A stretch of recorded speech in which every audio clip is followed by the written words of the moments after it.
সব মোবাইলে মেয়ে নাচে, সব দোকানে মেয়ে নাচে, প্রায় সব বাড়িতে মেয়ে নাচে, বিশাল টিভি লাগানো আছে।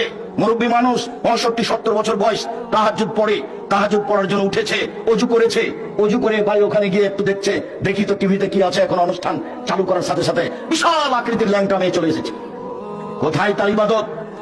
সম্মানিত দিনী ভাই বোন, চক্ষু ঠান্ডা করে, কলিজা ঠান্ডা করে উলঙ্গ মেয়ে দেখে জান্নাতের মেয়ে ভোগ করা সহজ নয়। আল্লাহ তাআলা চ্যালেঞ্জ দিয়ে বলেছেন, পৃথিবীর মানুষ শুনে রেখো, জান্নাতের মেয়েরা এত সুন্দরী, জান্নাতের মেয়েরা এত সুন্দরী, তারা এত সুন্দরী, ওদেরকে দেখে মনে হবে ঝিনুকের মধ্যে লুকানো মুক্তা। ওদেরকে কোনদিন মানুষ স্পর্শ করেনি, ওদেরকে কোনদিন জিন স্পর্শ করেনি। ওদের মাথা ছিল হবে ওদের কোনদিন পেশাব হবে না, ওদের কোনদিন পায়খানা হবে না, ওদের কোনদিন হাইজিনে পাস হবে না। সম্মানিত দিনী ভাই বোন, আমার কাছে কমপক্ষে তাদের রূপ 5-10 লাখ টাকা আছে, কোরআন মাজিদে বিভিন্ন ভাবে আমার কাছে $50,000 থাকলে বিয়ে করতে পারবো, তা নাহলে বেশ কঠিন হয়ে যাবে।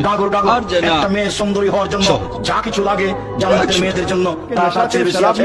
তাই তো আব্দুল্লাহ ইবনে আব্বাস বলেন, আল্লাহর নবী বলেছেন, ইয়া ইবাদিয়াস সালিহিনা, আল্লাহ তাআলা বলেন হাদিসে কুদসি, হে আমার দাস-দাসী পুরুষ নারী মনে রাখো, আমি তোমাদের জন্য জান্নাতে এমন কিছু রেখেছি, নারী হিসাবে, খাদ্য হিসাবে, শুয়ে থাকার জন্য, খাওয়ার জন্য, अगर उससे नशा आता है तो মানুষের চোখ কোনদিন अल्लाह के দেখেনি, रसूल फरमाते हैं এমন কিছু मोहम्मद করেছি, इब्ने माजा में মানুষের কান কোনদিন শুনেনি, এমন কিছু করেছি, মানুষের অন্তর কোনদিন ভাবেনি। इंटॉक्सिकेट से